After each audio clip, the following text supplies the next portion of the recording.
A few years ago, my brother needed help. I let him move into one of my rental properties, and we did it all legally, lease agreement and everything. Because I was renting to him at a break-even point, we agreed that he was responsible for all the house and yard maintenance. Well, he has 4 kids, and the hot water tank isn't enough for his family, and he wants a new one. I told him to go ahead. He then proceeded to take the cost of the hot water tank and installation off that month's rent. I reminded him of our agreement. He said he wasn't making improvements to my property for free. I said that the old hot water tank was fine, and he decided to replace it. A big argument ensued, and I didn't want to fight, so I said he wasn't allowed to make any further changes to the house without my explicit agreement. So we stopped doing maintenance as a protest.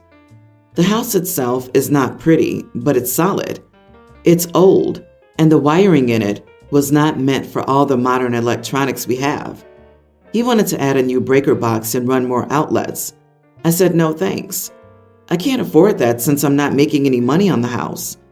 He started getting cranky about it, and the rent started getting paid late. I tried talking to him, but he said that he had to buy some stuff for the house, and he was low on cash. So I sold the house. While the house itself isn't great, it is in an older part of the city, and the property itself is 1/4 of an acre. Every time a house is put up for sale in the neighborhood, it's snapped up by developers and turned into multifamily units. Or one guy built a McMansion on his land. I know many of the developers, and I didn't even need to list the house to have it sold in less than a week. My brother found out when he was served with an eviction notice. He called me to ask, what the heck? So I told him that the house was causing me headaches, and I had an opportunity to make some money, and I took it. He said I should have offered him a chance to buy it. I said that he was having trouble making rent. How was he going to qualify for a mortgage? He said I was an idiot, and that he had the money. He was waiting to make me an offer. I asked him if he had the money, why was he late on his rent? He started bad-mouthing me to all our family. A few of them took his side and tried to say that I was being an idiot.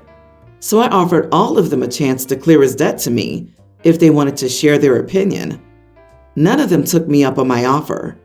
My parents are on my side, and they said I shouldn't have rented to him in the first place. I feel bad for my sister-in-law and the kids, but I won't spend the rest of my life subsidizing his.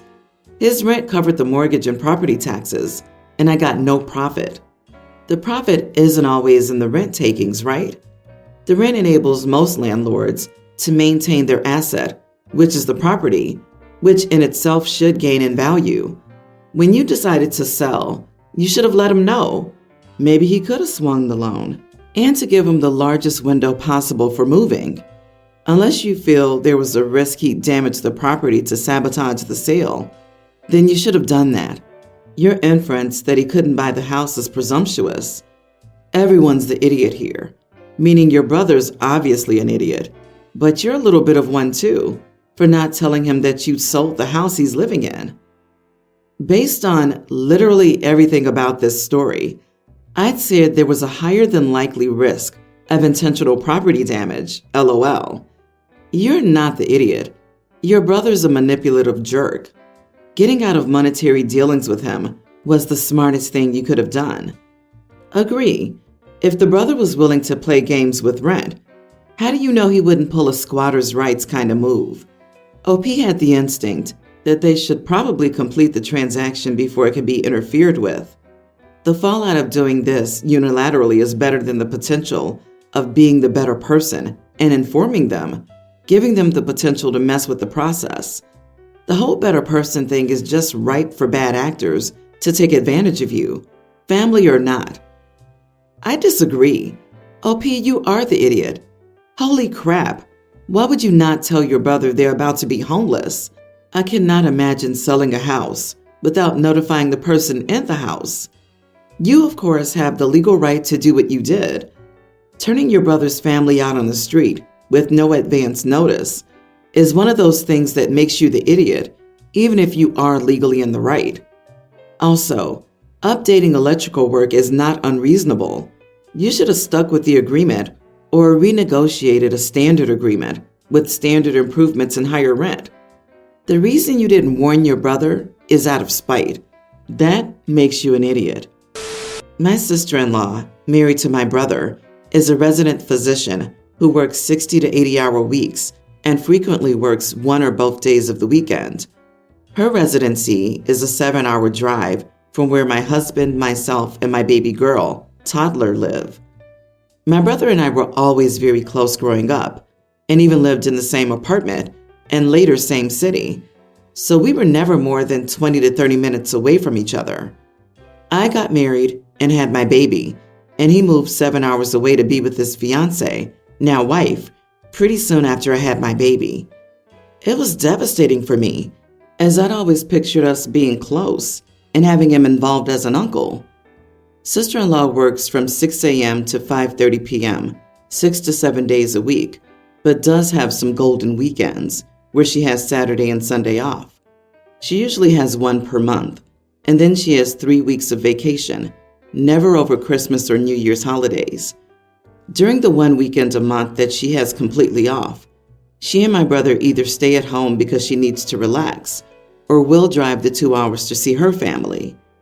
During the 3 weeks of vacation, which she can only take 1 week at a time, they went on a 1-week-long trip to Hawaii, a 1-week-long trip to Cancun with her family, and then 1 week where they just visited her family 2 hours away. They haven't made the trip to visit us more than 1 to 2 times a year, as they say the drive is too hard with the limited time off she has, and she's usually too tired to come anyways, but not too tired for Hawaii or Cancun. They always ask my parents and us to visit them during the holidays. She works so at least we can be together, and she'll join us every day after 5. But it's hard for us to travel with the toddler. My parents have to split time between visiting there and visiting us, and we need them for childcare. I've been asking my brother and sister-in-law to visit us more, even though I know her schedule is busy, and my brother got frustrated with me. When I asked him to just visit alone, he said she needed him because the heavy workload has been really mentally straining on her, and quoted how resident physicians have a really high depression rate, and basically called me the idiot. I feel it's unfair that we have to visit them all the time, considering we have a toddler and also both work full-time, and feel they should balance better to visit us rather than just vacation. Am I the idiot for insisting? You are the idiot. You don't have to travel to them if it's too hard for you, but you come across as judgmental and lacking in compassion for how they spend their limited free time. Asking them to travel 7 hours each way for a visit on the rare Saturday, Sunday she has off is unreasonable. That would be 14 hours of driving for probably not even 24 hours together, including sleep hours. You say they do make the trip about twice a year, and that seems reasonable given these circumstances. You are the idiot and delusional. Going to Hawaii and staying at a hotel is a relaxing vacation. Going to stay with a family who has a child is not. Medical residency is grueling. She can't balance better. You have the right to wish you had spent more time with your brother. You do not have the right to expect it, though, nor to tell other people how to spend their vacation time. You also don't get to complain about your parents spending a little time with your brother rather than looking after your kid. They are his parents too, and it's not fair for you to judge how your parents do that. If they're unavailable, you'll have to find another solution for your child. OP probably expects him to babysit for free. She did say she expected him to be a more involved uncle. This is exactly the vibe I got. She's the one with the kid. She's the important one, and people should cater to her and her baby. Could you imagine if the brother had a baby? OMG, nuclear war. OP, keep it up, and you'll guarantee you have no relationship with your brother. I, female 19, live with my stepsister Nicole, 20. We live in a small 2-bedroom apartment while attending the same college. Our hometown is a small rural area that's around a 3-hour drive away. My dad married Nicole's mother around 11 years ago. Nicole and I know each other well and have spent a lot of time together. We haven't always gotten along, what siblings have, but we do consider each other sisters. Anyway, on to the story. So Nicole and I got sick of dorms and moved in together around 2 months ago. Back at home, Nicole never cooked for herself, not beyond microwave meals anyway. And now that we're both supposed to be living independently, she started cooking. But unfortunately, Nicole keeps forgetting to turn off the stove or oven when she's finished with them. At one point, this nearly caused a full-blown house fire when she forgot about the stove while a paper plate had been left on top of it. I kept gently reminding Nicole to turn off the oven or stove when she was done with them, but she just didn't seem to listen. I even tried putting sticky notes around the kitchen to remind her. Eventually, Nicole got irritated with the reminders and told me I was treating her like a child. I said I'm sorry if it came off that way, but she needed to remember. Unfortunately, the problem just kept persisting, and a near miss with the house fire happened again when Nicole forgot about the stove and she didn't hear the smoke detector because she was blasting music on her AirPods. Luckily, I noticed it and was able to put it out. I tried to have a talk with Nicole and told her this needed to stop. Nicole just got mad before I could even suggest anything and told me to get off of her case. She said I'm overreacting and that she could handle it. She refused to listen to anything I had to say and kept talking over me. This has made me anxious, especially when Nicole is home while I'm out. I bought some plastic child locks for the knobs that control the stove and oven, and I placed them there. I know Nicole can't open child-proof stuff. This way, she can't use the stove or oven when I'm out of the home. When I'm home, I can make sure nothing bad happens. Nicole and I have similar class schedules, so this shouldn't inconvenience her too much. Nicole went nuts when she noticed them and started screaming at me and telling me I was a control freak and bullying her. I yelled back at her and told her I wouldn't be doing it if she could act like a responsible adult. Nicole called me a witch and said I have no business controlling when she gets to cook. She's now gone to a friend's place and has blocked my phone number. My dad and stepmother got concerned after getting texts from Nicole, and they keep messaging me about it, telling me I needed to get Nicole to come back. Am I the idiot? Dude, she's 20 years old, and literally child-proofing the oven works? I'm freaking dying. My buddy tried to child-proof their refrigerator to stop their 9-year-old from getting into it, and it took her 15 minutes to sort it out and get into it anyway. Oh, right. You're not the idiot in the slightest. Left unchecked, your stepsis is seriously fixing to burn the place down and doesn't seem bothered by that fact. Not cool at all. Honestly, it seems like there's a competence issue here. She can't undo child locks. She can't operate a stove without killing everyone. There might be a hard conversation that needs to be had. She nearly burned down the house twice. That's 2 times too many, especially when something as simple as turning off the stove is involved. If she wants to be treated like a normal adult who's free to cook whenever she wants, then she needs to get her crap together, get checked for ADHD, and do it without nearly killing everyone in the house and burning it down. Call me over dramatic, but I'd rather have an angry sister than lose my life or my home. Agree. Tell your dad and stepmom you'll not sit back and allow her to burn your house down, and then move out. If you can't right now, then you need to get insurance and be on alert at all times. Buy a fire blanket and ensure your fire extinguisher is within its expiry date and you know how it works. Heck, buy multiple fire extinguishers. I'm blessed to be marrying the love of my life. My engagement party was booked at an upscale restaurant, and before the day, I sat my sister down and told her that I wanted the party to be focused on the wedding and to please not go above and beyond and take photos for her social media page. I might get flack for this part, but my sister's trying really hard to become famous online.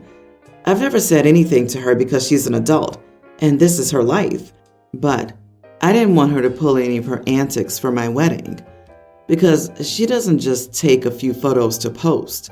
She's the embarrassing, in my opinion, caricature of the perpetually online influencer. She'll order 2 dishes at a restaurant, one to take photos of because it's prettier, and the second to actually eat. She stopped traffic before to take outfit photos in the street. She's also staged fake things to post online. One time she started crying in a Starbucks and made up a fake story about how the barista bullied her. I want to make it clear that I didn't bar my sister from taking photos. I just didn't want her to do something that would embarrass me. Everything was okay until she stood on her chair to take a top-down photo of her meal. Everyone was staring and in shock, and a waiter had to come and ask her to sit down. She refused to and started to loudly argue with the waiter, saying that she was the bride's sister, and then started to sob loudly that she was getting bullied. I was mortified and immediately had the groomsmen escort her out of the room. She's since blasted me on social media, calling me an idiot for not handling the situation with more grace and empathy. She says I could have warned her instead of kicking her immediately out. I was kind of panicking, so I wonder if I could have handled it better. Not the idiot. The waiter asking her to sit down was her warning. Getting kicked out was a natural consequence. I'm not really sure why a grown woman needs a warning to please not stand on her chair. And plus, she caused a scene and argued like a spoiled baby when the waiter tried to ask her nicely to stop. I mean, if she had been standing on a chair to get the perfect pic of the happy couple for you, maybe I'd give her a pass. But fighting over a pic of her food and drawing attention away from the occasion, that's rude.